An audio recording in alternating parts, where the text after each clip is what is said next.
personally, and that's one of the reasons I don't have any of yours. But I do sit there and admire them when I see them. And I just looked at your website; it looks incredible. Well, thanks. It's kind of I love doing websites. It's not a very healthy endeavor, though. I sit there and I stare at a computer and drink too much coffee and don't eat on time, you know.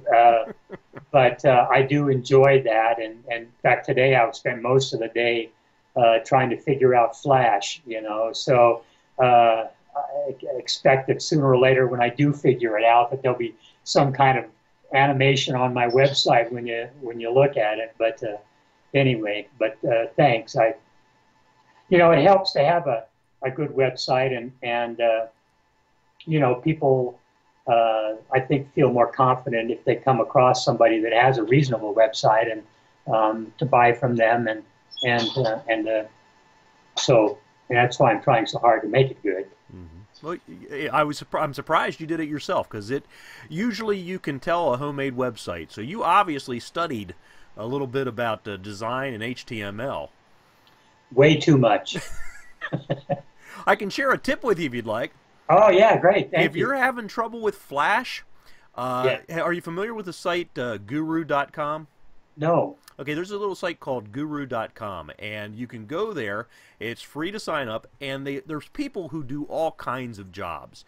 I hire virtual assistants there all the time. A virtual assistant being somebody, I tell them, this is the project I have, and this is what I'm willing to spend on it, and you'll get people that bid. But I found some incredible programmers who can do amazing things, and it's not that expensive.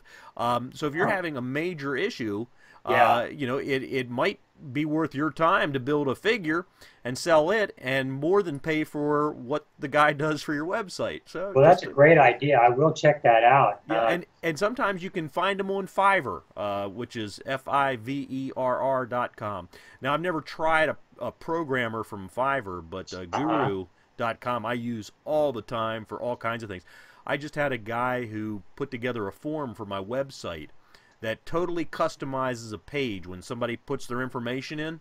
Yeah. And then it sends them to a page that adds all their information into it as kind of a thank you for visiting the site, and we're going to get back to you soon, and you know, about your event, and just it's a very private thing, because I make sure that I email them before they get to that. So it's not like you could go on my site and see it, but it's amazing what you can do with the internet now. So Yeah, great. I appreciate that. I am trying to unravel a problem with Flash right now, and somebody there might be able to help me out. So yeah, and if you tell them what's going on, I'm guaranteeing they'll probably be able to help you out, and it'll be really reasonable. So cool. as long as you tell them what you're willing to spend, because some of them will come back with really high bids. The last project I did, the guy ended up charging me. He wanted to charge me $300.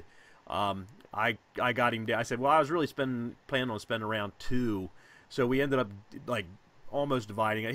I got him to $225 till it was done, and but I had a guy from India bid on it, and it was like $50.